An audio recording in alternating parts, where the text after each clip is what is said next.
अस्सलाम वालेकुम। अमरीकी सदर डोनाल्ड ट्रंप एक मुअम्मा है। उनकी पॉलिसियों का कुछ पता नहीं चलता।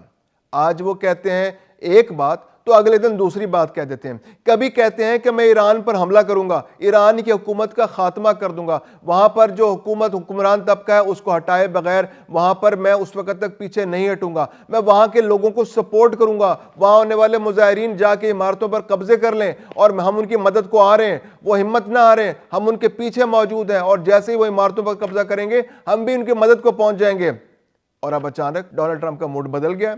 अब वो ईरान पर हमला करने के इस बयान से पीछे हट गए। अब वो कहते हैं कि अगर ईरान ने ये किया तो मैं ये कर दूंगा, अगर ईरान ने ये किया तो मैं ये कर दूंगा, अगर वो इसराइल पर हमला करेगा तो मैं ये कर दूंगा, अगर वो मुजाहिरीन पर हमला करेगा तो मैं ये कर दूंगा। लेकिन इस सारी सूरत हाल से सबसे ज्यादा मुतासिर कौन हुआ है? अमेरिका का सबसे करीबी दोस्त इसराइल, एक ऐसा गुंडा जो अमेरिका ने मशरिक वस्ता का अमन खराब करने के लिए पाल रखा है।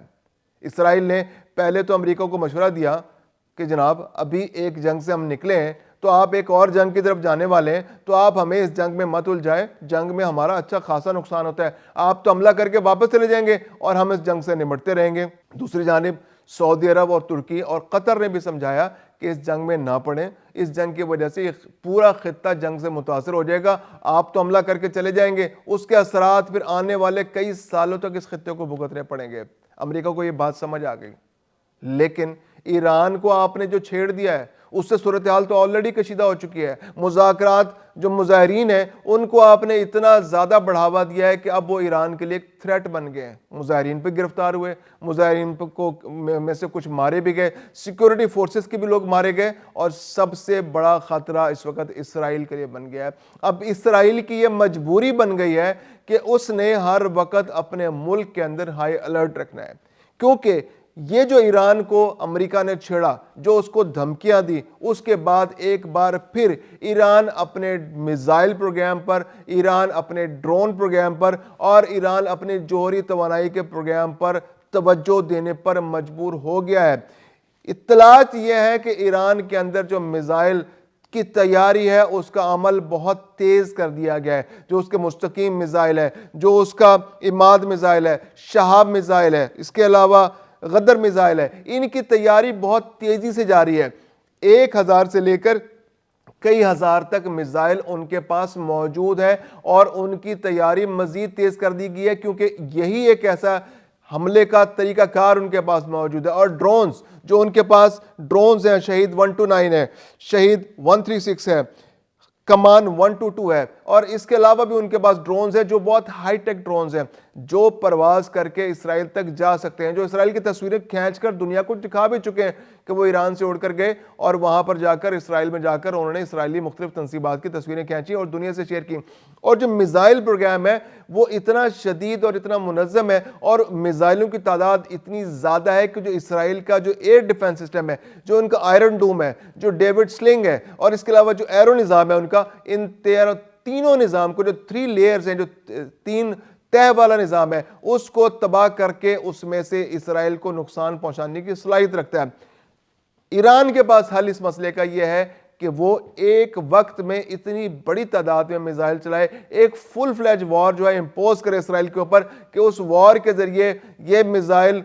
पहले एरो जो निज़ाम है, जो लॉन्ग रेंज मिसाइलों को रोकने के, बैलिस्टिक और क्रूज मिसाइलों को रोकने के लिए जो निज़ाम है, यानी अगर कोई ईरान से मिसाइल आएगा तो उसको एरो निज़ाम के जरिए रोका जाएगा। फिर जो करीब से मिसाइल चलेंगे, जो दरमियाने दर्जे के जो मिसाइल हैं, जो दरमियानी रेंज से आएंगे, उनको रोकने के लिए डेविड स्लिंग के नाम से उनके पास निज़ाम मौजूद है। और फ़लस्तीन और आसपास के इलाकों से जो मिसाइल आएंगे, जो शॉर्ट रेंज मिसाइल्स हैं, जो दरमियानी दर्जे के मिसाइल हैं, दरमियानी रेंज के मिसाइल्स हैं, उनको रोकने के लिए आयरन डूम बनाया गया है। ये 3 लेयर्स हैं। ईरान से चलने वाला पहले एरो को रिसीव करेगा, उसको उससे निकलेगा, फिर उसके बाद डेविड स्लिंग को क्रॉस करेगा और उसके बाद उसने आयरन डूम को क्रॉस करना है। पिछली जंग में जो 2025 की जंग है उसके अंदर कई मिसाइल इन तीनों तहों को क्रॉस करके इसराइल के अंदर तबाही मचाने में कामयाब हुए हैं।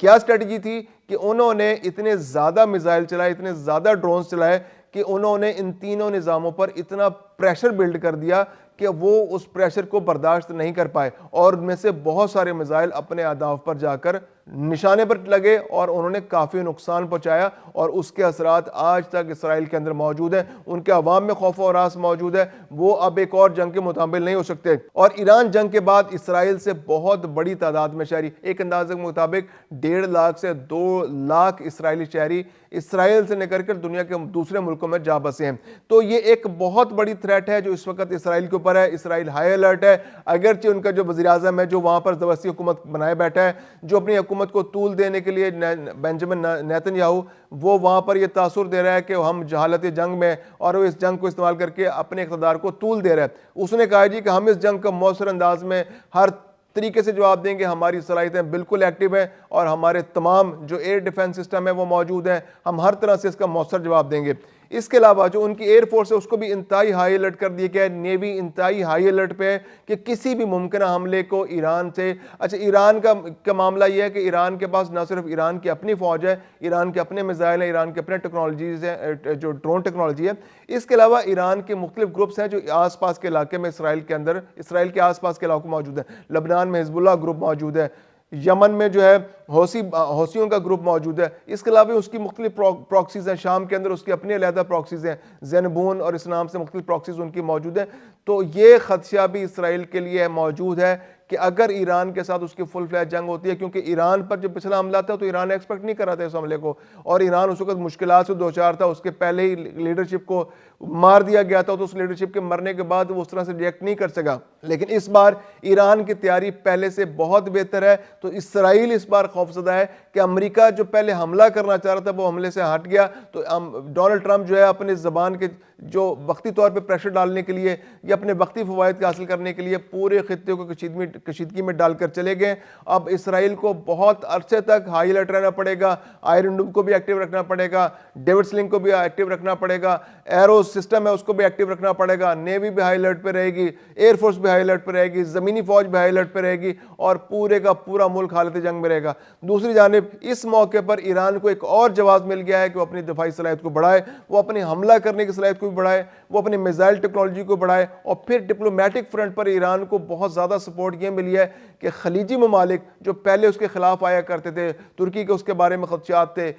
सऊदी अरब से तो उसकी बाकायदा दुश्मनी चल रही थी, खलीजी ममालिक से भी उसकी बाकायदा दुश्मनी चल रही थी, तो अब वो तमाम ममालिक, एक मुत्तहिदा अरब इमारात जो है उसकी सोच ज़रा मुख्तलिफ है, उसके अलावा यह अज़रबैजान जो है वो इसराइल के बारे में थोड़ा नरम गोशा रखता है, उसके अलावा बाकी तमाम ममालिक जो है वो इस वक्त ईरान के साथ खड़े हैं, वो अमेरिका के हमले के ख़िलाफ़ है, वो इसराइल के ईरान पर हमले के ख़िलाफ़ है, और ये ईरान के लिए डिप्लोमेटिक फ्रंट पर एक बहुत अहम डेवलपमेंट है। पाकिस्तान तो हमेशा से ईरान का साथ देता है, पाकिस्तान ने अपने खदशात को हमेशा पसे पुश डालकर ईरान को सपोर्ट किया, और इसराइल और अमेरिका के हमलों